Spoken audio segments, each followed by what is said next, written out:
মানবাধিকার কমিশনের সাথে আপনার তিনটা বিষয় সম্পৃক্ত। একটা হচ্ছে গুম কমিশন এবং জুলাই যোদ্ধাদের যে ইন্ডিমনিটি দেওয়া হয়েছিল সেই কমিশনটা। আমি সিম্পল ভাষায় বলি মানবাধিকার কমিশনটা কি ছিল। মানবাধিকার কমিশনে এখানে বলা হয়েছিল যে মানবাধিকার কমিশনের যারা সিলেকশন করবেন এই সিলেকশন কমিটিতে কিছু আপনার মডিফিকেশন করা হয়েছিল এবং এই মানবাধিকার কমিশন যেটা 2026 মানে জাতীয় মানবাধিকার কমিশন অর্ডিন্যান্স যেটা 2025-এর যে অর্ডিন্যান্সটা 26-এর যে অর্ডিন্যান্সটা, এই অর্ডিন্যান্সে ছিল যে রাষ্ট্রের যেই সংস্থাগুলো আপনি গুমের সাথে কারা জড়িত, গুমের সাথে নর্মালি জড়িত হচ্ছে রাষ্ট্রের যে বাহিনীগুলো, সরকার জড়িত থাকে, সরকারের যে বাহিনীগুলো জড়িত থাকে। মানবাধিকার কমিশন যদি চায় এই বাহিনীগুলোর বিরুদ্ধে তারা নিজেরাই হচ্ছে ইনভেস্টিগেট করতে পারবে। দুঃখজনকভাবে বিষয় হচ্ছে আপনার 2009 সালের মানবাধিকার কমিশনে যেটা হচ্ছে সেখানে মানবাধিকার কমিশনের এই এখতিয়ার নাই।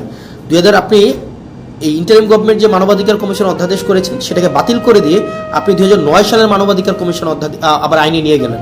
2009 সালের যে মানবাধিকার কমিশন আইন, এটা হচ্ছে নখদন্তহীন একটা আইন। এই আইনের কোনো ধরনের এই আইনটা শুধুমাত্র খাতা কলমে আছে, এটার কোনো বাস্তবায়ন নাই এবং এটা সরকারের একটা দপ্তর। আপনি এটাকে মিনিস্ট্রির আন্ডারে নিয়ে আসলেন। মানবাধিকার কমিশনটাকে আপনি একটা মন্ত্রণালয়ের অধীনে নিয়ে আসলেন। মন্ত্রণালয়ের অধীনে কি যুক্তিতে নিয়ে আসলেন? মন্ত্রণালয়ের অধীনে নিয়ে আসলেন যদি মানবাধিকার কমিশনকে আমরা স্বতন্ত্র করে দেই তাহলে এই মানবাধিকার কমিশন প্রপারলি ফাংশন করতে, এইটার জবাবদিহিতা নাকি আপনি নিশ্চিত করতে পারবেন না। ভাই, এই সরকারে অনেকগুলো অর্গানাইজেশন আছে যারা ইন্ডিপেন্ডেন্টলি ফাংশন করে। সিইসি ইন্ডিপেন্ডেন্টলি ফাংশন করে, সিজিএস ইন্ডিপেন্ডেন্টলি ফাংশন করে, এখানে হচ্ছে পিএসসি ইন্ডিপেন্ডেন্টলি ফাংশন করে। ঠিক একইভাবে মানবাধিকার কমিশন ইন্ডিপেন্ডেন্টলি ফাংশন করতো, কিন্তু আপনি যেটা করলেন সেটা হচ্ছে মানবাধিকার কমিশনকে একটা মন্ত্রণালয়ের অধীনে নিয়ে আসলেন। এখন মানবাধিকার কমিশন যদি কারো বিরুদ্ধে কোনো ইনভেস্টিগেট করে তখন মন্ত্রণালয়ের অনুমতি লাগবে। এখন স্বরাষ্ট্র মন্ত্রণালয়ের স্বরাষ্ট্রমন্ত্রীর অনুমতি নিয়ে আপনি জাস্ট চিন্তা করেন, আপনি আসাদুজ্জামান খান কামালের অনুমতি নিয়ে আপনি পুলিশের বিরুদ্ধে আপনি ইনভেস্টিগেট করবেন এবং যারা গুমের সাথে জড়িত, যারা নিপীড়নের সাথে জড়িত, আপনি তাদের অনুমতি নিচ্ছেন যে আমাকে কি দয়া করে অনুমতি দিবেন, আমি কি আপনাদের বিরুদ্ধে আমি একটা তদন্ত কাজ পরিচালনা করতে পারি। এখন এটা খুব স্বাভাবিকভাবেই সত্য, বাংলাদেশে গত 17 বছর রাষ্ট্রের যে বাহিনীগুলো গুম খুনের সাথে জড়িত ছিল তাদের কারো বিরুদ্ধেই কোনো ধরনের কোনো তদন্ত হয় নাই।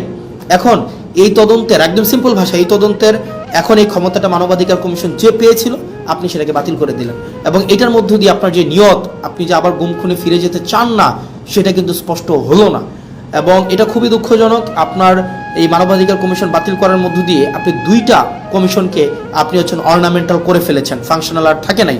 একটা হচ্ছে গুম কমিশন, আর হচ্ছে জুলাই ইন্ডিমনিটির যেই বিষয়টা, এটাকে আপনি অর্নামেন্টাল করে ফেলেছেন। এই দুইটা অর্ডিন্যান্স কিন্তু মানবাধিকার কমিশনের সাথে সম্পৃক্ত।